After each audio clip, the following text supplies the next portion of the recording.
సంపాదన అంటే మోసం, ధనార్జన అంటే మోసం, అవినీతి, పారదర్శకత లేదు, నీతిగా బతకలేడు. ఎన్ని డబ్బులు సంపాదించవ లెక్క కాదండి. రష్యాలో స్టాలిన్ కూతురు స్వెత్లానా భారతదేశానికి వచ్చి గంగానదిలో కుటీరం నిర్మించుకుని కూర్చుంది. ఏమా స్వెత్లానా, గంగానది పక్కన ఎందుకు కూర్చున్నావు? చాలా డబ్బులు, నాకెందుకు ఆ డబ్బులన్నీ. హెన్రీ ఫోర్డ్ ప్రపంచంలో కోటీశ్వరుడు, ఆయన మనవడు వచ్చేశాడు, హరే రామ హరే కృష్ణ ఉద్యమంలో చేరాడు. హెన్రీ ఫోర్డ్ మనవని అడిగారు, మనవడా నీ డబ్బులేవి, నా డబ్బులేవి, నీ ఆస్తి ఉంది కదా, ఏ ఆస్తి?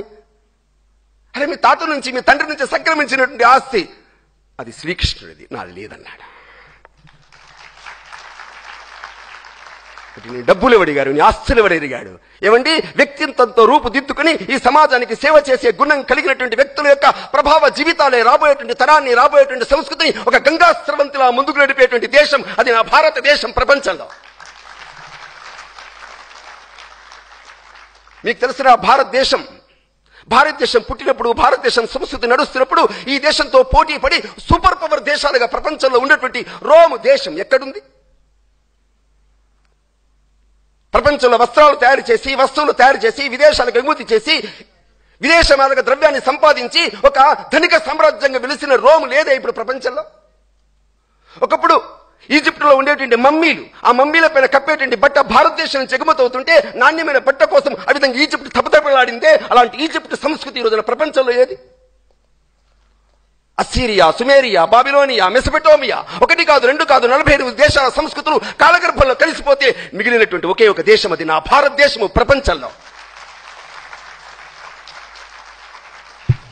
నేను సంపదకు వ్యతిరేకం కాదు, డబ్బుకు వ్యతిరేకం కాదు.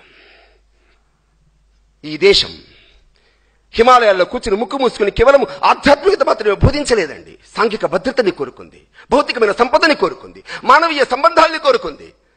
స్వయంగా లేచి నిలబడి సమాజాన్ని శాసించగలిగే లీడర్షిప్, నేతృత్వాన్ని కోరుకుంది నా భారతదేశం.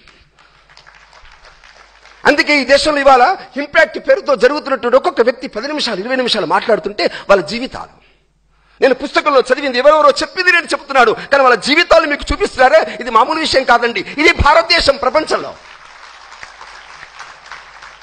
ఇది భారతదేశం.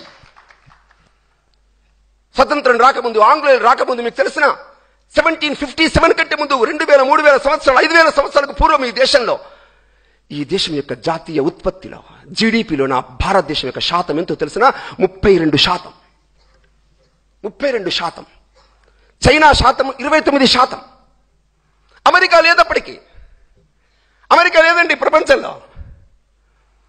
స్వామి వివేకానంద ప్రపంచమంతా మా యొక్క సాధువులు, సన్యాసులు ఆధ్యాత్మిక విజ్ఞానాన్ని చెప్తారని ఇంగ్లాండ్లో చెప్తుంటే ఇంగ్లాండ్ వాళ్ళు అడిగారు, మీరు అక్కడ ప్రపంచం అంతా తిరుగుతున్నారు కదా, మరి మా దేశానికి ఎందుకు రాలే అని అడిగారు ఇంగ్లాండ్ వాళ్ళు. అప్పుడు మీ దేశం ఉంటే కదా రావడానికి. ప్రపంచంలో కొన్ని దేశాలే లేవండి. అటువంటి స్థితిలో భారతదేశం ఆర్థికంగా సమృద్ధి కాంచినటువంటి దేశం భారతదేశం.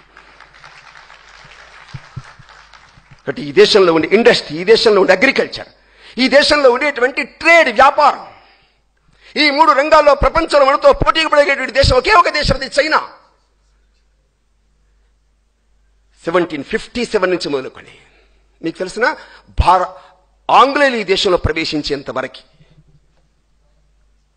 ఈ దేశం స్వతంత్రం పొందే కంటే ముందు 1947 స్వతంత్రం పొందింది నా దేశం.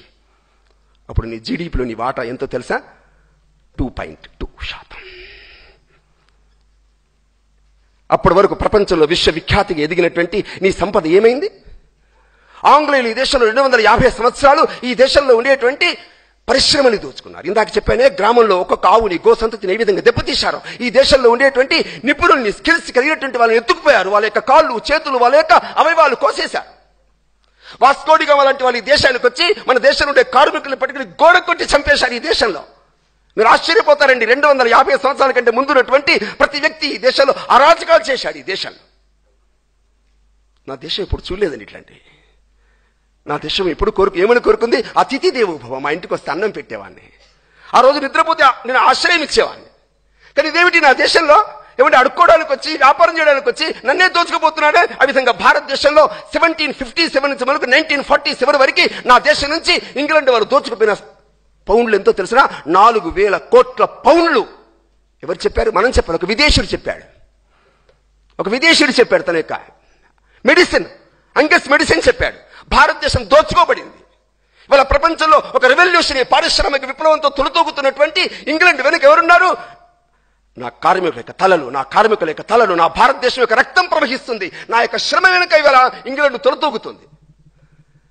కారణం ఏమిటంటే, నా దేశంలో 40 కోట్ల మంది ప్రజలు ఉన్నారు. ఈ రోజున 125 కోట్ల మంది ప్రజలు ఉన్నారు. ఈ రోజున మనం ఆలోచించాలి. మళ్ళీ నా దేశం పరమవైభవం చెందాలంటే ఇండివిజువల్గా ఈ దేశంలో అభివృద్ధి చెందడం సాధ్యం కాదు. ఒక ఇండివిజువాలిటీ ఉందే, అది అమెరికాకు సరిపోదు, నా దేశానికి సరిపోదు. నేనంటే నేను కాదు. నీ పేరు నువ్వు పెట్టుకోలేదు, మీ అమ్మ పెట్టింది, నాన్న పెట్టాడు. నేను ఉయ్యల్లో కూర్చోబడి నామకరణం చేస్తే 10 మంది వచ్చి ఆశీర్వదించారు. నీ పెళ్లి జరుగుతుంటే 100 కుటుంబాలు వచ్చి ఆశీర్వచనలు ఇచ్చాయి. నువ్వు వ్యాపారం చేస్తున్నా, మిగతా ఏది చేస్తున్నా నువ్వు అందరితో కలిసి సంఘ జీవిగా మెలిగావు. ఇండివిజువాలిటీ లేదండి ఈ దేశంలో. నువ్వు ఒక్కరివి బ్రతకలేవు ఈ దేశంలో. అందుకే ఈ దేశం బ్రతకాలంటే నేను అందరితో సంబంధాలు పెట్టుకోవాలి, అన్ని వర్గాలతో సత్సంబంధాలు పెట్టుకోవాలి, సామరస్యతతో బ్రతకాలి సమాజంలో. ఆ బ్రతికినప్పుడు సమాజం గొప్ప దేశంగా వెలుగుతుంది. అందుకే నా భారతదేశం మళ్ళీ గొప్ప దేశంగా మలచడం కోసం ప్రయత్నం చేయాలి. అందులో ప్రధాన పాత్ర పోషిస్తున్నటువంటి వ్యక్తి ఎవరో తెలుసా అండి? మహిళ, అమ్మండి. అమ్మని తక్కువ చేయకండి. ఇందాక అమ్మ గురించి చాలా మంది చెప్పారు. మీకు తెలిసిన అమ్మ గర్భంలో మనం ఉన్నప్పుడు, అమ్మ గర్భంలో నుంచి బయటకు వస్తున్నప్పుడు ఆ 2 చేతులతో ఉదిమి పట్టుకుంటుంది మంచాన్ని, కాళ్ళతో ఉదిమి పడుతుంది మంచాన్ని, కంఠంలో ఊపిరి బంధిస్తుంది. భయము, ఆందోళన, శరీరంలో ఒక కోల్పోయినటువంటి జవసత్వాలు కోల్పోతున్న స్థితి. ఒక 4 అంగుళాలేనండి, 4 అంగుళాలు బయటికి రావడం కోసం ఆమె చేసే ప్రయత్నం అంతా ఇంత కాదండి. చచ్చి బ్రతికి మనల్ని బ్రతికించి ఒక స్వరూపాన్ని అందించిన అమ్మ పుట్టిన దేశం భారతదేశం ప్రపంచంలో. భారత్ మాతా కీ. అందుకే నేను ఇందాక చెప్పానే, అమ్మ పోతూ పోతూ ఈ దేశాన్ని పరిచయం చేసింది, అమ్మ పోతూ పోతూ గోవుని పరిచయం చేసింది, అమ్మ పోతూ పోతూ ఈ ప్రకృతిని పరిచయం చేసింది, అమ్మ పోతూ పోతూ ఈ సమాజాన్ని పరిచయం చేసింది. అమ్మల సమాజానికి కృతజ్ఞత చూపడం ఉందే శరీర మాధ్యం కలు ధర్మ సాధనం. ఇదే ధర్మ సాధనం అంటే. నా ఇంట్లో ఉండే ఒక కుటుంబ సభ్యుడు మొదలుకొని బార్డర్లో ఉండేటువంటి ఒక సైనికుడి వరకు, బార్డర్లో బ్రతుకుతూ మన కోసమే కలలు కంటూ మన కోసమే ఆ విధంగా ఉత్సాహంతో యుద్ధం చేస్తున్న సైనికుడి వరకు కృతజ్ఞత చూపడం ఉంది. ఇది భారతీయత అంటే. కాబట్టి భారతీయతతో బ్రతకాలి సమాజంలో, సాంఘిక భద్రతతో జీవించాలి సమాజంలో. కాబట్టి నా విద్య, నా చదువు సంస్కారాన్ని ఇస్తుందా? నా చదువు ఉల్లాసాన్ని, స్ఫూర్తిని కలిగిస్తుందా? నా చదువు నా సొంత కాళ్ళపైన నిలబడి పనిచేయిస్తుందా? నా చదువు దానగుణం, సేవాగుణం నేర్పిస్తుందా? నా చదువు నా జీవిత గమ్యాన్ని చూపిస్తుందా? అప్పుడే అది చదువు. ఆ చదువుకప్పుడు భారతదేశంలో ఉండే, భారతీయ విద్యలో ఉండే అటువంటి విద్యని ఈ రోజున భాషలు మారవచ్చు, మన వేషాలు మారవచ్చు, కాలానుగుణంగా వస్తున్నటువంటి మార్పులు మనం అంగీకరిద్దాం. ఆనో భద్ర క్రతమోయంతు విశ్వత. ప్రపంచంలో మన ఋగ్వేదం చెప్పింది ఏమని? ప్రపంచంలో ఎక్కడెక్కడ ఏ మనిషి ఉన్నా కూడా స్వీకరిద్దాం. మనదైనటువంటి పద్ధతిలో, భారతీయమైన పద్ధతిలో ఈ దేశాన్ని ప్రపంచంలో ఒక అగ్రగామి దేశంగా ప్రపంచంలో నిలబెడదాం. అందుకే ప్రతి సంవత్సరం జూన్ 21వ తేదీన ప్రపంచంలో ఏం జరుగుతుంది చూశారండి? ప్రపంచంలో 190 దేశాలు, 750 కోట్ల మంది ప్రజల్లో, ఏమండి 750 కోట్ల మంది ప్రజల్లో 350 కోట్ల మంది పద్మాసనంలో కూర్చుని ఓంకారాన్ని జపించి 38 నిమిషాలు ఆసనాలు చేస్తారే. ఆసనాలు ఎవరిచ్చారు? పతంజలి ఇచ్చాడు. పతంజలి ఎక్కడికి తీసుకున్నాడు? వేదాల నుంచి తీసుకున్నాడు. ఆ వేదాలు ఎక్కడివి తెలియదండి. అది నా దేశం, భారతదేశం. భారత్ మాతా కీ. కాబట్టి ప్రపంచంలో ఇవాళ ప్రతి దేశం నా చేతితో షేక్ హ్యాండ్ ఇవ్వడానికి ఒక 83 దేశాలు క్యూ కట్టాయి. ఈ దేశంలో ఇవాళ ప్రపంచంలో అత్యంత స్నేహవంతమైన దేశం, ప్రపంచంలో అందరితో ప్రేమతో మానవీయ సంబంధాలతో మెలుగుతున్న దేశం భారతదేశం. ప్రపంచంలో అతి కపటమైన దేశం ఏదన్నా ఉంటే చైనా దేశం.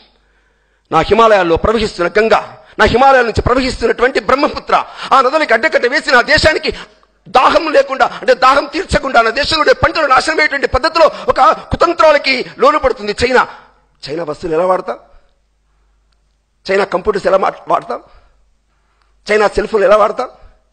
మీరు ఆలోచించండి. కేవలం లగ్జరీ కాదండి, కేవలం నా యొక్క జీవితమే కాదు, నా దేశంలో ఉండే బార్డర్లో మనుషులు జీవించాలి, నా కుటుంబాలు జీవించాలి. 5000 సంవత్సరాల క్రితం నా పూర్వీకులు ఇదే కలలు కన్నారు. వాళ్ళు జీవించి ఇచ్చిన ఈ సంస్కృతిని రాబోయే జనరేషన్స్కి అందించాలి అంటే మన పాత్ర చాలా గొప్పది. ఆ దిశలో మనం అందరం ఆలోచిస్తామని చెప్పేసి ఆశిస్తాం. భారత్ మాతా కీ. భారత్